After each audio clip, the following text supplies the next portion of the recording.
निर्मोही की गोवर्धन पूजा व कंस वध की संगीतमय श्रीमद् भागवत कथा श्रवण कर मंत्रमुग्ध हो रहे श्रोता। नमस्कार, आप देख रहे हैं आर्य प्रयास। मैं हूं धर्मेंद्र शुक्ला।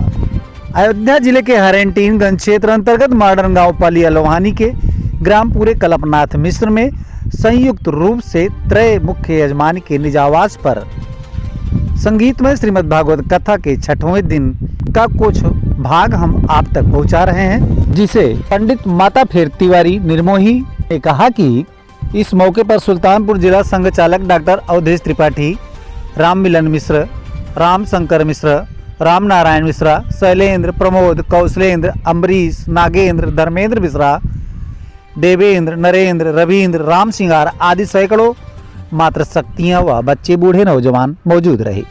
कथा पश्चात व्यासपीठ व भागवत भगवान की आरती उतारी गई। तत्पश्चात प्रसाद का वितरण किया गया। हाँ महाराज, कहा बेटा लाओ जल। इस 7 दिन 7 रात का बरसा जल एक संत के मुंह में चला गया और सब हजम कर गया। बोले बेटी सीता लाओ जल।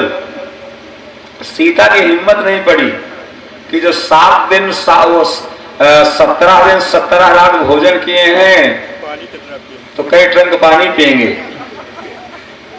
दौड़ी चली गई। कहा महाराज आदेश करो। कहा बेटा जल ले आओ। जल? कहा हाँ। राम जी बगल में खड़े हैं। राम जी ने कहा महाराज जी। बोले क्या बात?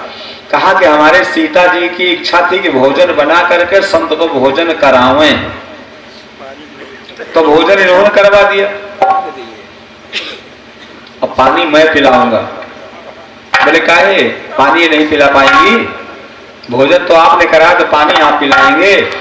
राम जी ने कहा दरअसल में कुछ चक्कर है। बोले क्या चक्कर है? कहा कि जो घर की देवी होती, जो नारी होती, ये अपने पति के बनाई संपत्ति में चाहे राजीनामा से इनको हिस्सा मिले, चाहे जबरदस्ती मिले, चाहे अदालत से मिले, लेकिन 1/2 चाहती है। अब मिलता है इनको जो कि अर्धांगिनी लिखा जाता है, तो इनके में तो हिस्सा मिल जाता है। लेकिन इनकी बनाई संपत्ति में कोई पुरुष अगर ऑब्जेक्शन करे तो उसे सोचना पड़ेगा। तो अब सही भी है, लेकिन एक चीज हमको तकलीफ होती है कि ये हिस्सा ले लिए ठीक है, लेकिन अगर सब में सुंदर चीज में हिस्सा लेती हैं तो जो चीज अच्छी ना हुए उसमें भी हिस्सा लेना चाहिए ना। और उसमें हिस्सा लेने के लिए एक तो तैयार नहीं है। हमने तो शायद बताया था, नहीं सुन लीजिए। पति किसी का मास्टर बन गया और ये चाहे 1 दिन जीजीबीपी कॉलेज पास हो, घींचे घाचे प्राइमरी पास, तब वो पति मास्टर है तो इनको मास्टराइन की उपाधि मिल जाती है। पति डॉक्टर बन गया तो डॉक्टराइन बन गई, पति वकील बना तो ये वकीलाइन बन गई, पति प्रधान बना तो प्रधानीन बन गई, बिना मोहर पैठ के। लेकिन कहते तो पति चोर हुए, इनका चुट्टी कह के देख लिया। मतलब सब में हिस्सा है, सब में हिस्सा बराबर है, आधा है। लेकिन अगर इनका पति किसी का डकैत है, चोर है, चुट्टी कह दियो, जितना मुकदमा बनेगा अदालत में कि हालत खराब हो जाएगी दौड़ते दौड़ते। राम जी ने कहा कि सरकार अगर भोजन सीता जी ने करवाया तो पानी मैं पिलाऊंगा आपको, हमको भी तो कुछ चाहिए संत की सेवा। कहा राम जी लाओ, तुम ही ले आओ, लाओ पानी पिलाओ। कहा लेकिन महाराज आज नहीं पिलाएंगे। राम जी जानते थे कि वही संत हैं जो समुद्र के जल को ही साफ कर गए। 3 बार बोले थे ना, ओम केशवाय नमः, ओम नारायणाय नमः, ओम माधवाय नमः। अब 3 बार में ये समुद्र के जल को ही समाप्त कर गए। कथा से खूब सुने हैं कि टिहरी एक बसे दरिया किनारे पे, अंडा वो धरे रहा दरिया के किनारे पे। उसका एक दिन समुद्र ने लिया तूफान, लिया झटका, मारा लहर और बच्चे चले गए समुद्र के अंदर। और जैसे उसने देखा हमारे बच्चे कहाँ गए, हमारे अंडे कहाँ गए, पता चला समुद्र ने अपने मिला लिया। अरे उसने कहा वाह, इसकी इतनी बड़ी औकात समुद्र की, हमें परवाह नहीं जब तक जवानी है, हम वो देख ले भाई इनमें कितना पानी है। छोटी सी टिटहरी है, वो कह रही हमें परवाह नहीं, हमें परवाह नहीं जब तक ये जवानी है, हम वो अब देख ले भाई इनमें कितना पानी है। पानी है करती क्या है, चोचन से पलभर पानी बाहर बहावे लगी। उधर से मिट्टी ले आवे, धूल ले आवे, समुद्र में डाले, इधर से एक चोंच पानी भर के ले जाए, उधर बहावे। बाबा कुंभज ऋषि उसी जगह तपस्या कर रहे थे। सोचा कुंभज की टिटहरी की जान जाती है, अपने बच्चों के लिए ये भी छटपटाती है। उठे महाराज गए सागर के किनारे पे और पानी सब पी गए भगवान के सहारे। तो जो समुद्र का पानी पी गए तो 7 दिन 7 रात का बरसा पानी। कहा राम जी लो पानी पिलाओ। बोले महाराज आज नहीं। बोले तो कल। कहा ना। कहा परसों। बोले और आगे जाओ। कहा बरसों। बोले ना। तो कहा बरसों नहीं, फिर कहा अगले जन्म में पानी मिलेगा। ये आवेश में कहा अगले जन्म में। राम जी ने कहा हाँ। सरहिराज जी कहा हाँ अगले जन्म में पानी मिलेगा। बोले स्वामी जी मैं कन्हैया बन करके आऊंगा, द्वापर में मैं कन्हैया बन के आऊंगा। देवराज इंद्र के मान का मर्दन करने के लिए मैं 7 रात और 7 दिन उस गोवर्धन पहाड़ को अपनी अंगुली पे धारण करूंगा और देवराज इंद्र जल वृष्टि करेंगे। वो सारा का सारा जल तुम्हारे मुंह के अंदर जाएगा। बोलिए संत भगवान की जय। बड़ी मस्ती में महाराज स्वामी सुखदेव जी कथा सुन रहे हैं। राजा परीक्षित कथा सुना, वो सुखदेव जी सुना रहे हैं, राजा परीक्षित जी कथा सुन रहे हैं। अब ऐसे हाथ जोड़ के परीक्षित जी ने निवेदन किया। कहा सरकार हमको लगता है इस पहाड़ के पीछे भी कोई न कोई राज है, तब भगवान ने इसको अपनी अंगुली में धारण किया है। नहीं 3 लोग का बिहारी अपनी अंगुली में पहाड़ उठावे, क्या चक्कर है? बोले चक्कर तो है। इसने इस पहाड़ को भगवान ने क्यों उठाया? बोले भगवान का एक नारा है, एक इशारा है कि थोड़ा सा मेरे ऊपर तुम ध्यान करके देखो।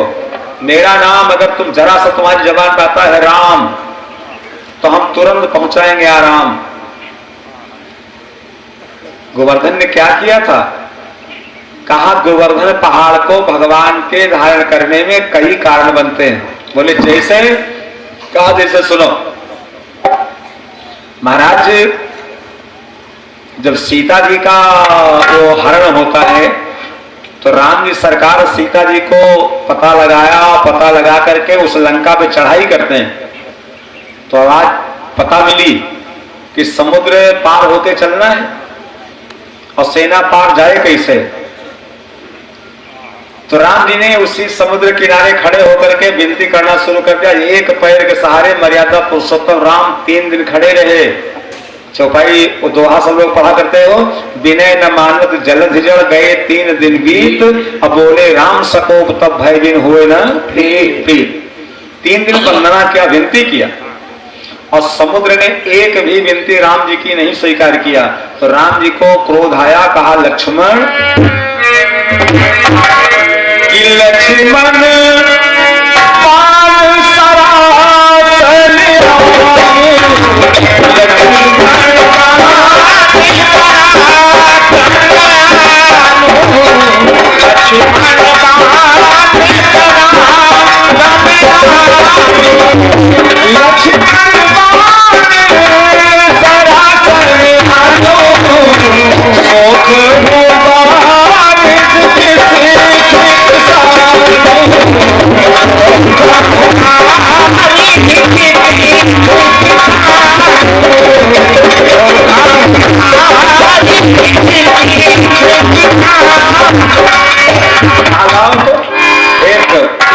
पर्याप्त। लक्ष्मण बाण सरासन आनो, जैसे अग्नि बाण उठाया तैसे समुद्र की हालत खराब हो गई।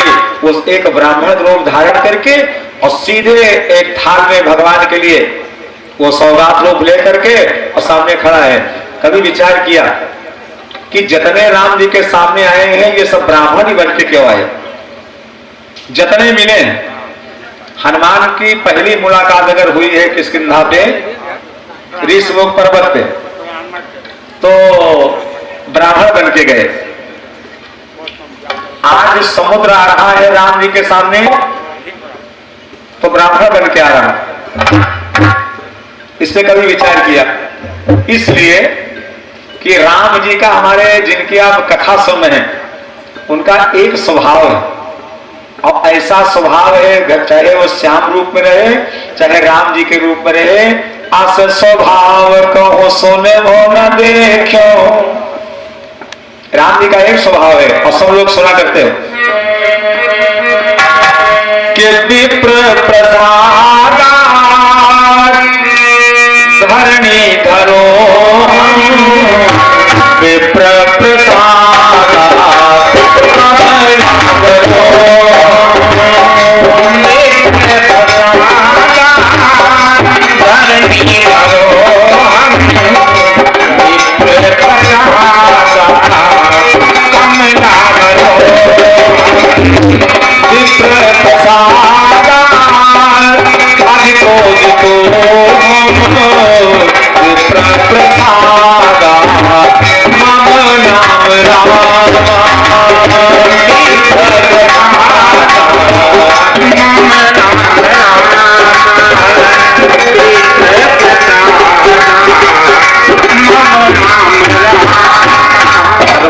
स्वयं कहते हैं कि जो भी मेरे पास है सब ब्राह्मण की कृपा है। विप्र प्रसादा धरणी धरो, धरणीधर की उपाधि मिली वो ब्राह्मण के आशीर्वाद से। विप्र प्रसादा कमला वरोहम, लक्ष्मी ऐसे सुंदर पत्नी हमको मिली ब्राह्मण का आशीर्वाद से। विप्र प्रसादात अजितो जितोहम, जो अपने को विश्व विजयी कहलाते थे, एक सेकंड के अंदर मैंने उनको अपने वश में कर लिया। अब विप्र प्रसादात मम नाम राम, राम नाम से सारा संसार मेरी पूजा करता है, ये ब्राह्मण का आशीर्वाद है। और सही बताया आपसे कि राम जी यहां तक मानते हैं कि ब्राह्मण के आशीर्वाद से तो हम दुनिया में आए हैं। श्रृंगी सही वशिष्ठ बुलावा पुत्र काम शुभ यज्ञ करावा, ब्राह्मण देव नहीं ना। राम जी ने जब इतना सम्मान किया तो वो जो समुद्र है उसने सोचा अगर हम दूसरा रूप धर के गए तो राम जी क्रोध में।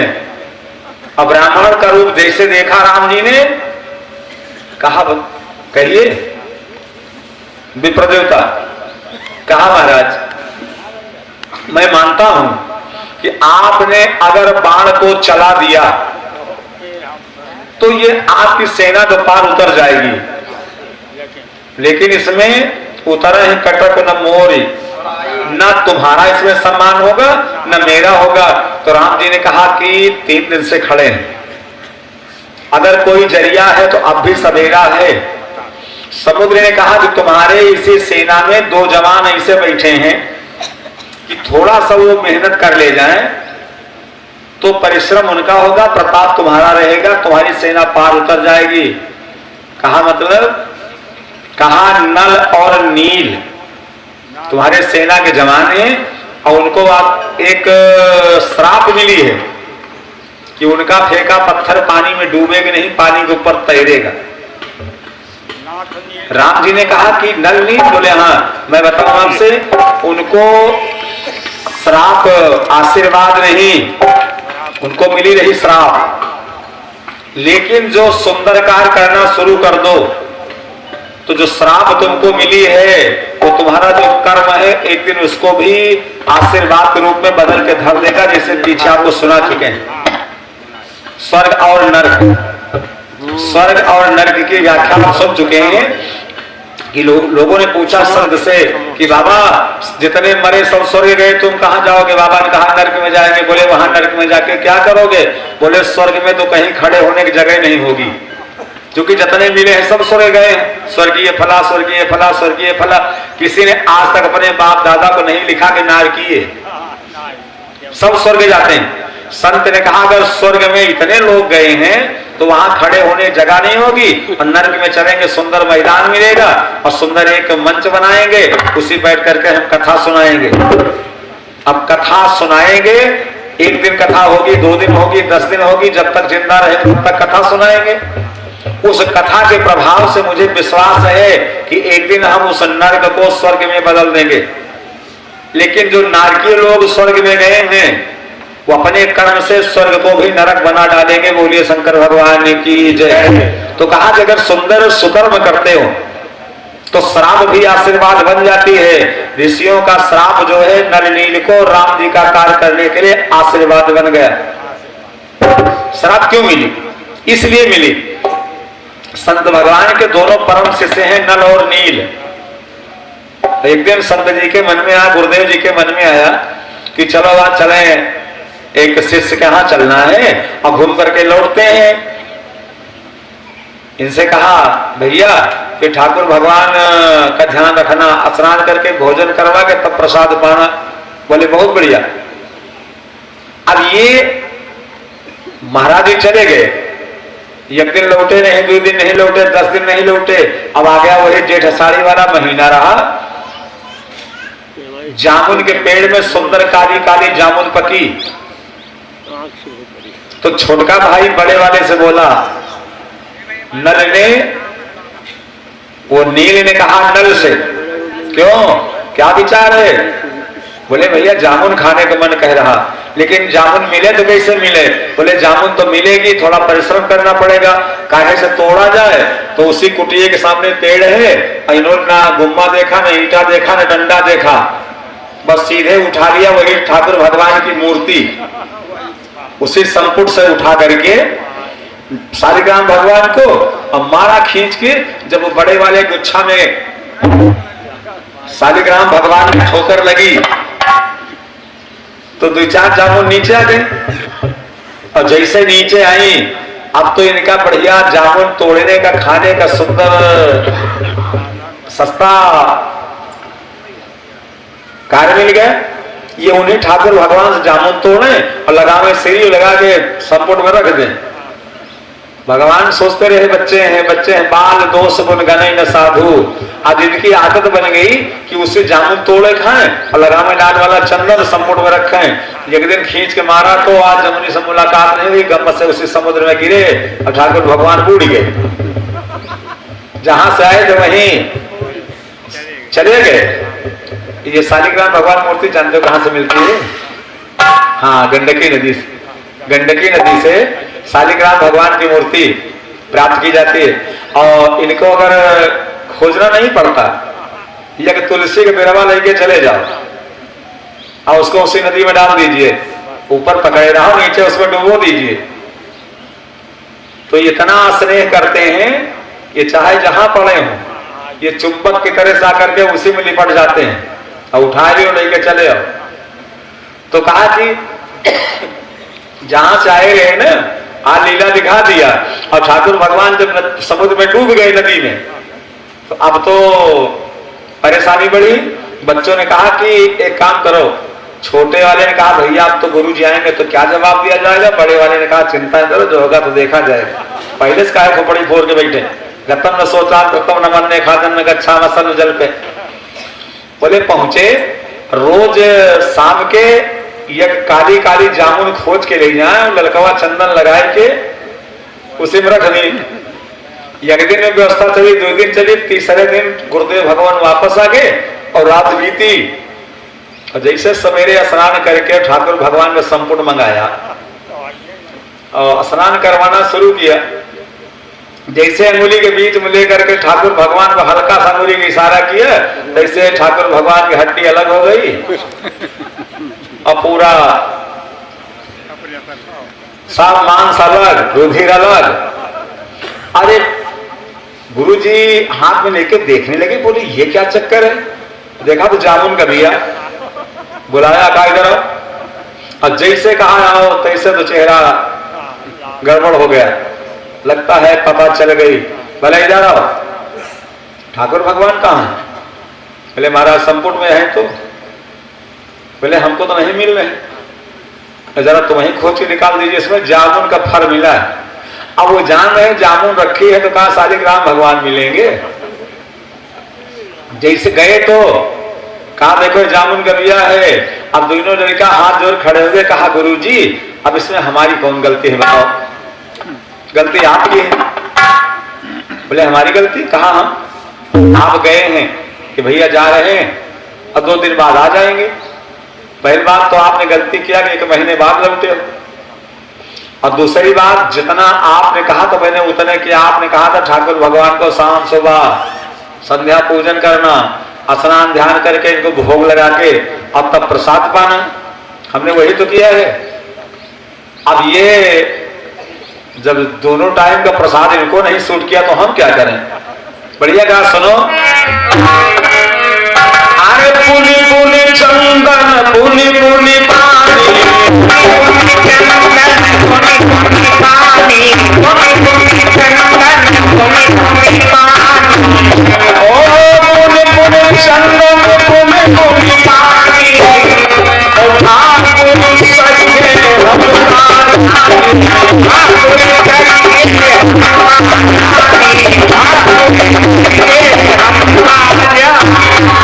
ठाकुर भगवान की हालत आपकी वजह से बिगड़ी महाराज, हमारी गलती नहीं है।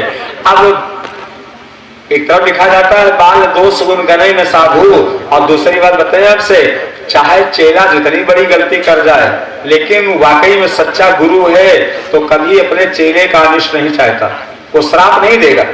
खूब देखा गया, हम लोग पाठशाला पढ़ते थे और महाराज जी का दो शिष्य आए और दोनों चचेरे भाई हैं, एक प्रधान मौके पर रहा और दूसरा प्रधान से लेना चाहता था।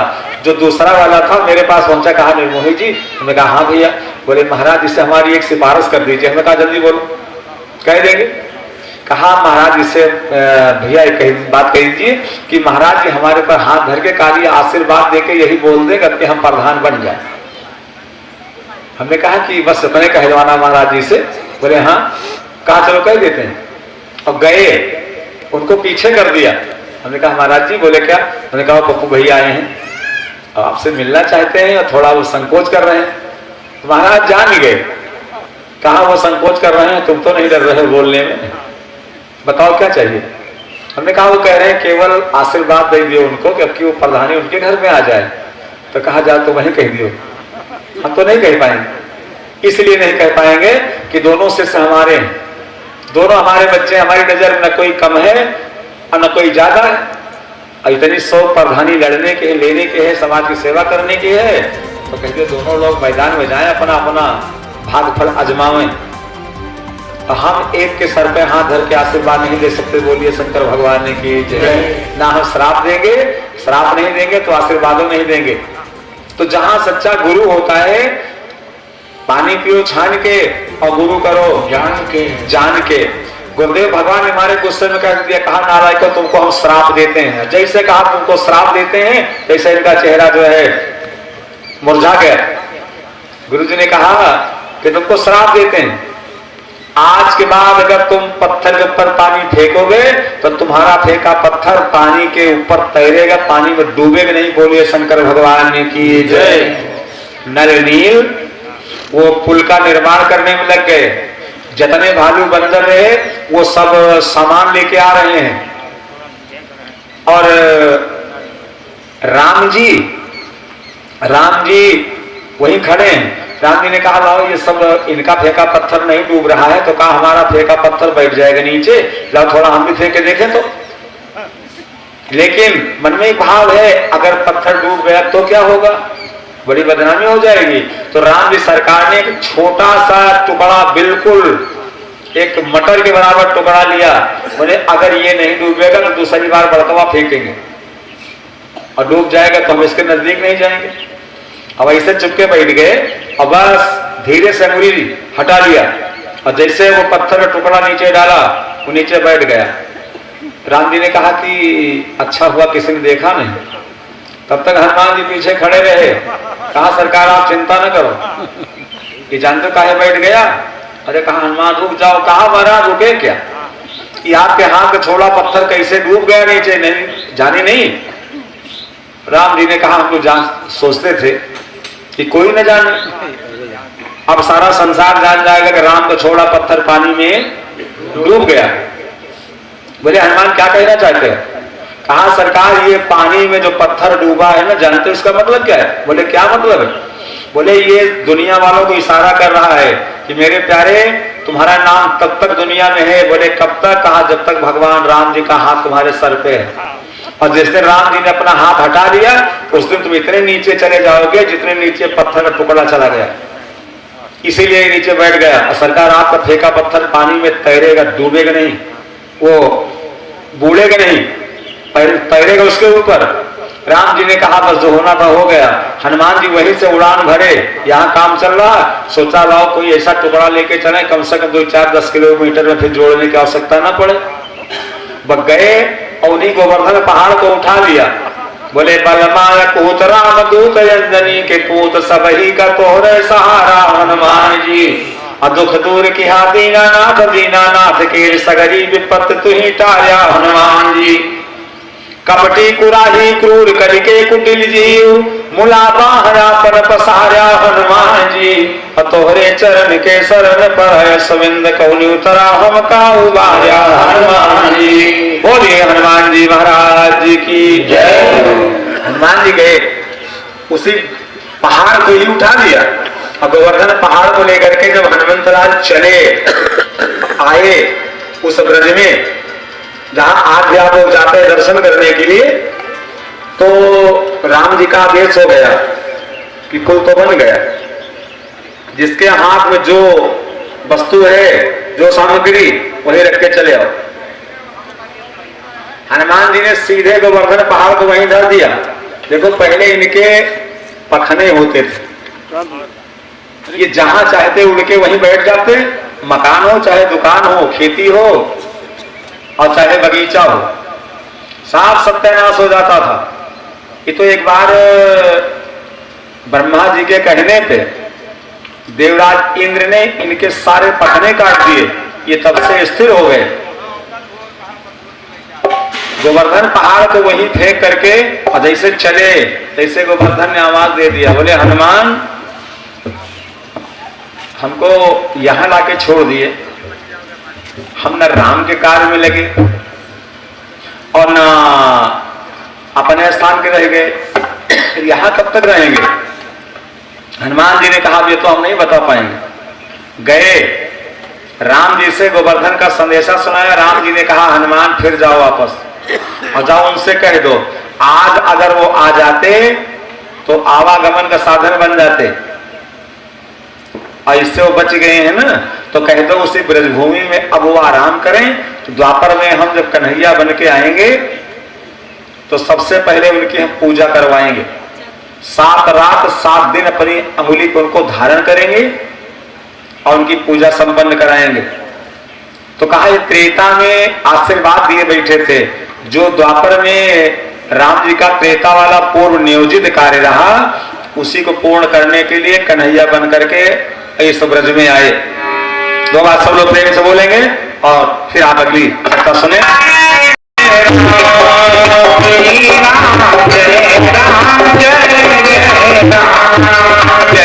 सिया राम जय जय सिया राम जय सिया राम जय जय सिया राम। एक छोटा पद सुने बाबा सोन ने लिखा कि एक मेरी ना बनी महाराज, एक मेरी ना बनी महाराज, शरण आए सबकी बनी। एक मेरी ना बनी महाराज, शरण आए सबकी बनी। एक मेरी ना बनी महाराज, एक मेरी ना बनी महाराज, शरण आए सबकी बनी।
बेगी उबारो, सूरपति को बेगी उबारो, सूरपति को बेगी उबारो, सूरपति को बेगी उबारो, सूरपति को बेगी उबारो, सूरपति को बेगी उबारो, तो जानू ब्रजराज है, ओ तो जानू ब्रजराज, शरण आए सबकी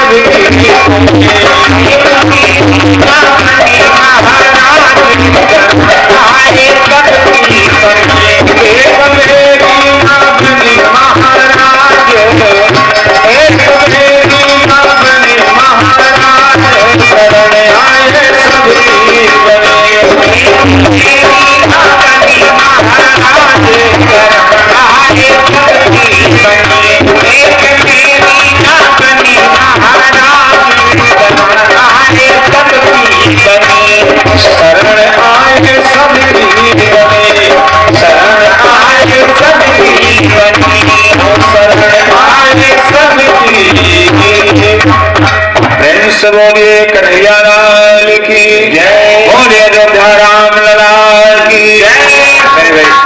लाल जब राम जी वन को चले गए, माई कौशल्या की सोच है, कहा भरतलाल जैसे आएंगे ननिहाल से, मैं एक चीज पूछूंगी कि बेटा अगर तुमको राज की इच्छा थी तो हमसे बता दिए होते, हम तुम्हारा राज तिलक कर देती, हमारा राम जंगल तो न जाता। जैसे भरतलाल लौट के आए, माई कौशल्या से मिलने गए, कौशल्या पूछना चाहती थी लेकिन धन्य है ऐसे संत को, भरतलाल ने अपने मन की माई कौशल्या के मुंह की बात ही छीन लिया। बोले माई देखो, हाथ गए शरणागत के दूर करे। अंत में मुख्य यजमान कपिल देव मिश्रा एवं पत्नी गिरीशा देवी, बालेंद्र भूषण मिश्रा एवं पत्नी मालती मिश्रा, अजय कुमार एवं पत्नी प्रतिमा ने कथा श्रवण करने पधारे हुए सभी आगंतुकों का आभार।